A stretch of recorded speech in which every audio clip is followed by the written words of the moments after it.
Good morning, all dear students. Today we are going to discuss about history का chapter number third, the age of revolution 1830 to 1848. The age of revolution 1830 to 1848. देखो यहाँ पर जैसे कि French revolution का जगह तुम लोग को बताया था, रिवोल्यूशन का इफेक्ट कैसे यूरोप जो कॉन्टिनेंट है, कॉन्टिनेंट का जितना सारा कंट्रीज है कॉन्टिनेंट में लोकेटेड, हर एक कंट्रीज में कैसा एक इफोर्ट हुआ था, उसका इफेक्ट इम्पैक्ट किस तरह से डेवलप हुआ था रिवोल्यूशन का। उसी तरह से देखो यहाँ पर बताया गया है the age of revolution. Revolution का एग्जैक्टली एक टाइमिंग बताया गया है, जिस टाइमिंग में रिवोल्यूशन का जो फीचर्स है वो टोटली देखने को मिलता है। The age of revolution in 1830 to 1848। 1830 to 1848 timing period में रिवोल्यूशन किस तरह से डेवलप हुआ था, रिवोल्यूशन का किस तरह से रिवोल्यूशन एक जगह से और एक जगह में डेवलपमेंट हुआ था।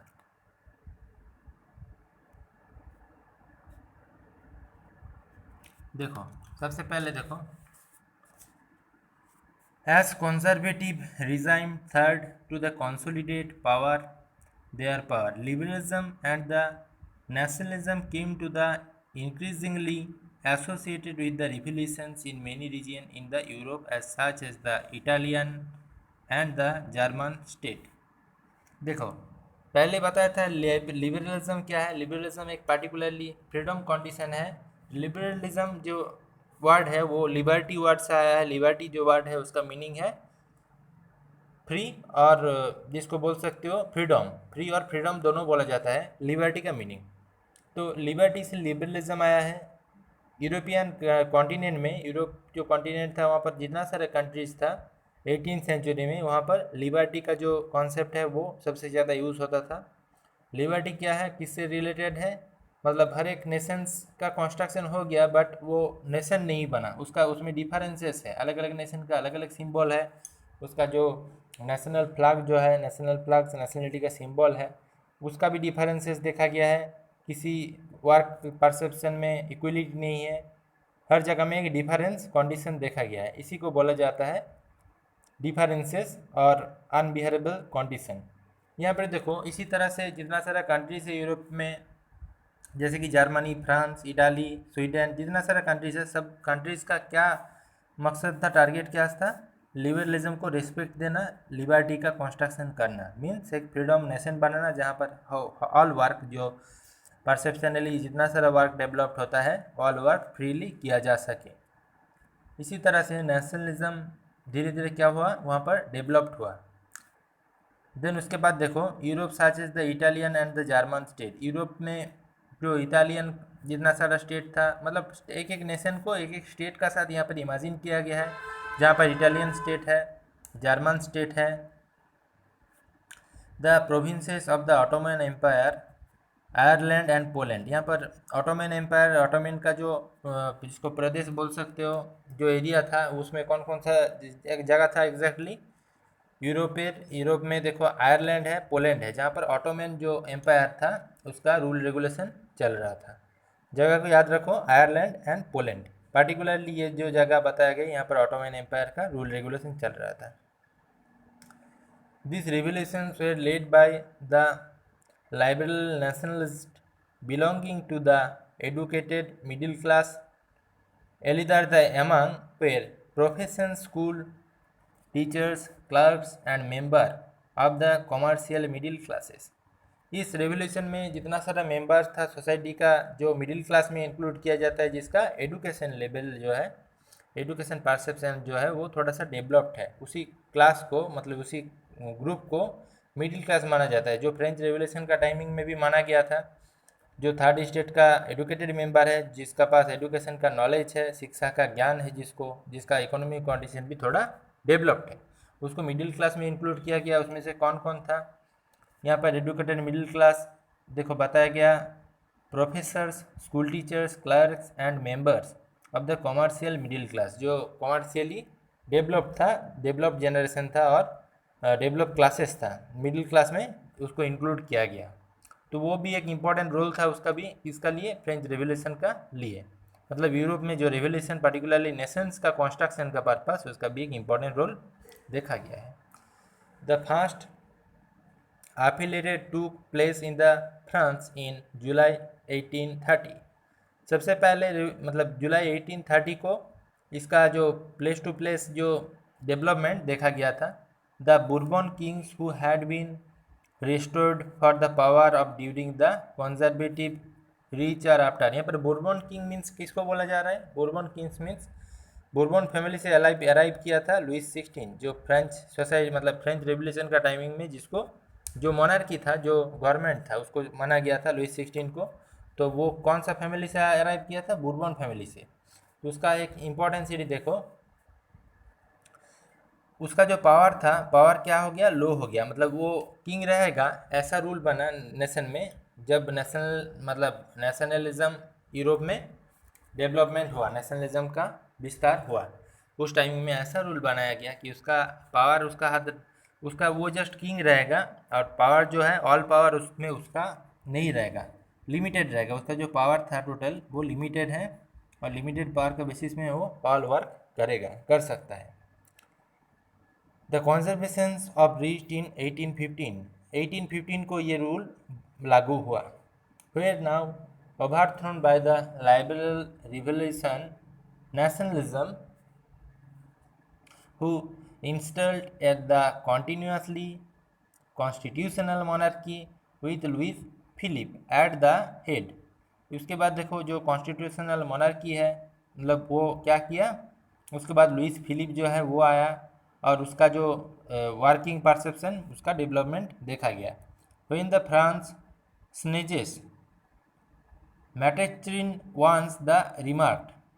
फ्रेंच नेशन जो था वहाँ पर रिमार्केबिलिटी क्या हुआ, किया गया। The rice of Europe cats cold. The July revolution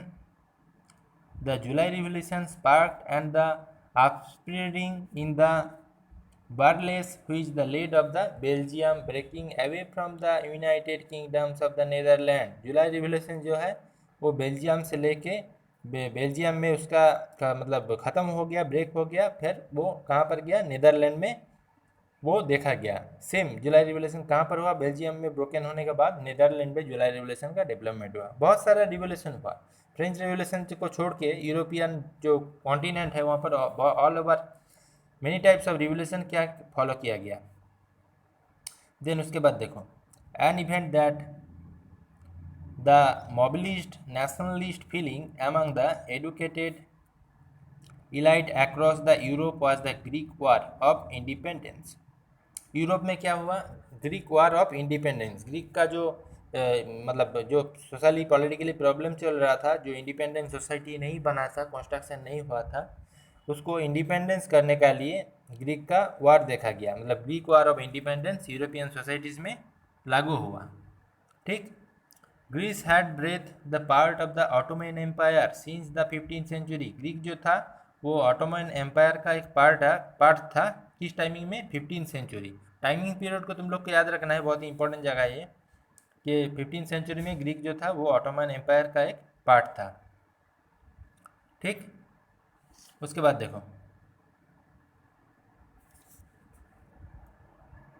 15th century में the growth of revolutionary nationalism in Europe sparked of the struggle for independence among the Greek which began in 1821।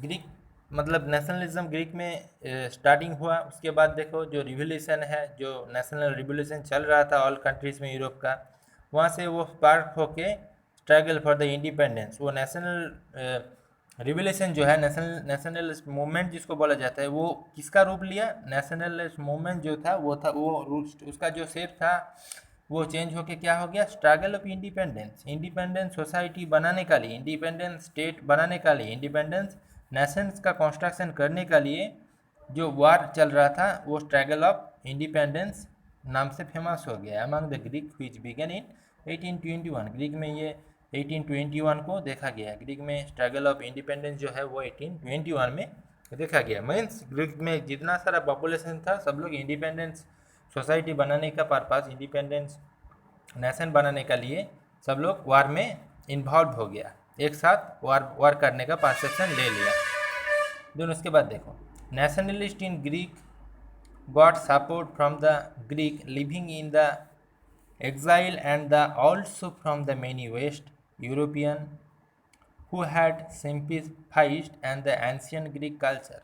जो वेस्ट यूरोपियन सोसाइटीज़ था वहाँ पर ancient Greek culture जो था, वो ancient Greek culture means प्राचीन Greek culture, Greek में सबसे पहले जो कल्चरलिटी था ग्रीक सोसाइटी में जिसका डेवलपमेंट हुआ, वो उस कल्चर का क्या हो गया, लो हो गया, वो ख़त्म हो गया। एंशियन ग्रीक कल्चर जो था यूरोपियन सोसाइटीज़ में उसका जगह ख़त्म हो गया। यूरोपियन सोसाइटीज़ में जो एंशियन ग्रीक कल्चर था वो टोटली आउट हो गया। ठीक, देन उसके बाद देखो,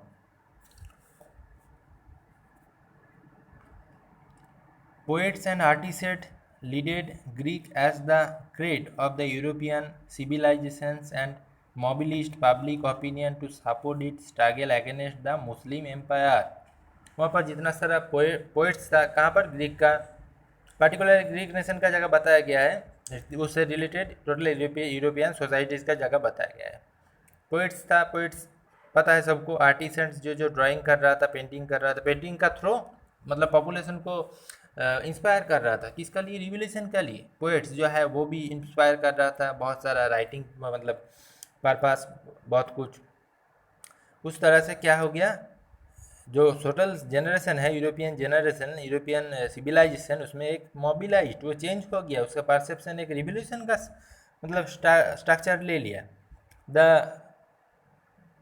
the English poet Lord Byron, इस जगह को नाम को याद रखो, the English poet Lord Byron organized funds and the later went to the fight in the war where he died of the fever in 1824।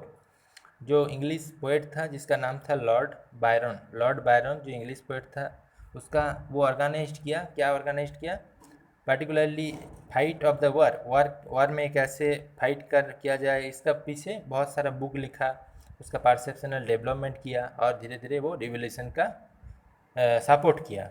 हुई the diet of the A fever in 1824, जिस timing में मतलब वो ऐसा लिखा था imagine करके कि 1824 में टोटल यूरोप में क्या चल रहा था, फीवर चल रहा था।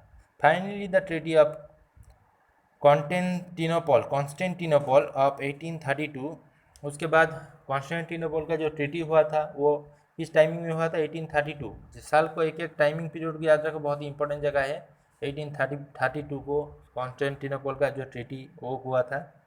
Recognise the Greece of the independence nations, वो एक इंडिपेंडेंस नेशन का स्ट्रक्चर बनाने के लिए, इंडिपेंडेंस नेशन का कंस्ट्रक्शन करने के लिए ये रिवोल्यूशन देखा गया था। देन उसके बाद the romantic imaginations and the national feeling, romantic imaginations and the national feeling. उसके बाद ऑल जो यूरोपियन सोसाइटीज़ था, ऑल यूरोपियन सोसाइटीज़ में जितना सारा मेंबर था, सब लोग नेशनल फीलिंग कैसे किया, कैसे इमेजिन किया कि एक स्ट्रक्चर हो गया जिस टाइमिंग में नेशनल कंस्ट्रक्शन का एक पर्टिकुलरली नेशन बन गया। उसके बाद सब लोग का दिमाग में क्या चल रहा है कि सबका फ्रीडमली हो गया, यहाँ पर एग्जैक्टली ये एक नेशन है जहाँ पर ऑल वर्किंग परसेप्शन जो है वो फ्रीडमली किया जाएगा। नेशनल फीलिंग ऑल मतलब हर जगह में मूवमेंट हो गया नेशनल फीलिंग का, ये जगह सबसे इम्पोर्टेंट है। और वो ग्रीस से लेके इटालियन जितना सारा कंट्रीज है यूरोपियन, वहाँ पर उसका रोल कैसे दिखा गया, नेशनल फीलिंग जो है, नेशनल स्ट्रक्चर कैसे डेवलपमेंट हुआ उसका देखो बताया जा रहा है। The development of nationalism did not come about only through wars and territorial expansions। Culture played an important role in the creating the idea of the nation। यहाँ पर फ्रेंच सोसाइटीज़ में कल्चर जो है वो क्या हुआ, पहले देखो, the development of nationalism development का जो प्रोग्रामेशन था वो सिर्फ मतलब टेरिटोरियल वो मतलब डेवलपमेंट नहीं हो रहा था, सिर्फ पॉलिटिकली उसका मतलब एक्सपेंशन नहीं हो रहा था, डेवलप नहीं हो रहा था, ऑल एवर सारे तरफ से वो कल्चरली भी डेवलप हुआ था। Culture played an important role, culture जो है वो नेशनल मूवमेंट के लिए, नेशनल चेंज मतलब नेशनल फीलिंग के पीछे कल्चर का भी एक इम्पोर्टेंट रोल था। इसमें क्या था, creating the idea of nation, cultural various programmation था जहाँ से पॉपुलेशन जो है, कॉमन पीपल जो है, उसको नेशनल फीलिंग हुआ और क्रिएटिंग, वो सृष्टि किया, क्या क्रिएट किया, the idea of the nation, किस तरह से नेशन को कंस्ट्रक्शन किया जाए, किस तरह से नेशनल आइडिया जो है वो डेवलप हो सके। Art and poetry, stories and musics helped express and shape the nationalist feeling. Nationalist feeling को हेल्प किया, क्या क्या हेल्प किया, देखो आर्ट एंड पोएट्री, जो आर्ट है, आर्ट मतलब सबको पता है क्या है, आर्ट जो है, पोएट्री जो है, स्टोरीज जो है, म्यूजिक जो है, वो सब हेल्प किया, किसका, किसको हेल्प किया, the express and shape of nationalist feeling, किस तरह से नेशनलिस्ट फीलिंग को एक्सप्रेस किया जाए, डेवलप किया जाए। इसका पीछे बहुत सारा इम्पैक्ट था, जैसे कि आर्ट है, पोएट्री है, स्टोरीज है, मतलब हर जगह में एक नेशनल कंस्ट्रक्शन हो गया। अब नेशन का कैसे ह्यूमन माइंड में चेंजेबिलिटी आया, ह्यूमन परसेप्शनली डेवलपमेंट कैसे हुआ, ये सब का बारे में बुक, बहुत सारा लोग बुक लिख रहा था, स्टोरी में ये बताया जा रहा था, मतलब ऑल एवर इसी के बारे में एक्सप्लेन हो रहा था, जो सोसाइटी में नेशनल मतलब पॉपुलेशन का माइंड में नेशनल डेवलपमेंट का एक इम्पॉर्टेंट रोल फाउंड किया गया। Let us look at the Romanticism, a cultural movement which struggled to the develop a particular from the nationalist sentiments। यहाँ पर देखो रोमांटिसिज्म, रोमान जो पीपल है उसका जो कल्चरल मूवमेंट था, कल्चरल जो चेंजेबिलिटी था, उसका भी एक इम्पॉर्टेंट रोल है नेशनल डेवलपमेंट, नेशनलिस्ट डेवलपमेंट का पीछे। इस तरह से पर्सनल मतलब particularly one by one development का प्रोग्रामेशन चल रहा था, नेशन जो बना था उसका कॉन्स्ट्रक्शनल डेवलपमेंट हो रहा था, ह्यूमन साइकोलॉजी का चेंज हो रहा था, और पार्टिकुलरली जो यूरोपियन ऑल कंट्रीज है, ऑल नेशन है, उसका एक इम्पॉर्टेंट रोल यहाँ पर फाउंड किया गया। Romantic artist and the poetry generally criticise the glorifications and reasons and the science and force instant of the emotion. जो रोमांटिक पीपल है, रोमांटिक पीपल में से ले रोमांटिक आर्टिस्ट जो है, आर्टिस्ट मतलब क्या है सबको पता है, पोइट्स जो है जो बुक लिखता है, देन द राइटर्स जो है जो राइटिंग का काम करता है, स्टोरीज से लेकर जितना सारा इथिक्स है वो राइट किया करता है, एंड द ग्लोरिफिकेशंस, टोटल जनरेशन में जितना जगह मतलब उसको स्प्रेड किया गया, हर जगह में एक चेंजेबिलिटी हुआ, एक फोकस हुआ, instant of the emotion, population का इमोशनली चेंज देखा गया, नेशन का कंस्ट्रक्शन का साथ साथ पॉपुलेशन का इमोशनल लेवल का भी चेंज देखा गया। देखो यहाँ पर एक फिगर देखा गया है, figure number 8, the magistrate of the Chios, यहाँ पर दिखाया गया है पॉपुलेशन का एक मतलब कंडीशन दिखाया गया है रिवोल्यूशन का टाइमिंग में इस ड्राइंग से। Their effort was to create a sense of the shared collective heritage, a common cultural past as the basics of the nation। क्या इस तरह से नेशन का चेंजेबिलिटी का साथ साथ कॉमन जो पॉपुलेशन का कल्चरेबिलिटी है, कल्चरल सीक्वेंस है, उसका भी चेंज हुआ, उसका भी परसेप्शनल डेवलपमेंट देखा गया है। Other romanticism such as the German philosophers John, देखो जर्मन फिलोसोफर का नाम याद रखो, German philosophers Johann Gottfried Herder, इसका टाइमिंग है 1744 टू 1803, इसका टाइमिंग जो है। फोल the poetry and fog dense the true spirit of the nation, वो बताया है कि एक नेशन का कंस्ट्रक्शन कैसा होना चाहिए, उसका डेवलपमेंट किस तरह से मतलब स्पिरिट हुआ एक जगह से और एक जगह, ह्यूमन में तुरंत ये बहुत ही द्रुत मतलब जल्दी से परसेप्शनल डेवलपमेंट किया। So the collecting and recording this forms of the folk culture was essential to the project of nation building. ठीक, इस तरह से नेशनल कंस्ट्रक्शन में पॉपुलेशन का साइकोलॉजिकल मेंटली ऑल प्रोग्रामेशन जो था वो चेंज, उसका चेंजेबिलिटी देखा गया है, और नेशन का एक बिल्डिंग हुआ, एक नेशन का कंस्ट्रक्शन किस तरह से डेवलप होने लगा। The emphasise on the vernacular language, वहाँ पर बहुत सारा जो लैंग्वेज था उसका भी परसेप्शनल चेंज देखा गया है, and the collections of local folklores was the just of the recover as an ancient national spirit. जो नेशनल स्पिरिट था, नेशनल परसेप्शन था, वो भी एंशियंट टाइमिंग से लेके मीडियाबल टाइमिंग से लेके यूरोपियन सोसाइटीज़ में जो चल रहा था, जो होके आ रहा था, उसमें टोटली चेंज देखा गया, और ऑल एवर जो चेंज जिसको बोला जाता है, but also to the aid of modern nationalist message. लेकिन उसका साथ ही मॉडर्न जो नेशनलिज्म उसका कंस्ट्रक्शन हुआ था उसका भी मैसेज यहाँ पर देखा गया। Large audience who were mostly literate, जो लार्ज नंबर ऑफ ऑडियंस था वो टोटली लिटरेट हो गया था, जो पहले कैसा था, इलिटरेट था। This was specially so the case of the Poland, ये सबसे पहले कहाँ पर देखा गया, पोलैंड में देखा गया। which had been party-tued the end of the 18th century by the Greek powers Russia, Prussia and Austria। जो 18th century में ग्रीक पावर जो था रूसिया, प्रसिया एंड ऑस्ट्रिया, वहाँ पर इसका इवेंचुअली डेवलपमेंट देखा गया। Even through the Poland no longer exercised the independence territory, national feelings were kept alive through the music and language। Poland में नेशनल फीलिंग जो है वो म्यूज़िक में और लैंग्वेज परसेप्शन में उसका भी चेंजेबिलिटी जो है डेवलपमेंट यहाँ पर देखा गया। ठीक, उसके बाद देखो Karl Crips for example the celebrated the national struggle through his operas and music. National struggle जो है वो चेंज हो रहा है, उसको सेलिब्रेट किया गया, किसका दौरान किसका थ्रू सेलिब्रेट किया गया, जो म्यूज़िक का many type of musical development all ever इसका चेंजेबिलिटी को सब लोग उल्लास किया, सब लोग एक साथ एंजॉय किया। इस तरह से नेशनल चेंजेबिलिटी, नेशनल मूवमेंट यहाँ पर देखा गया। Thank you. उसके बाद मैं नेक्स्ट क्लास में डिस्कस करूँगा।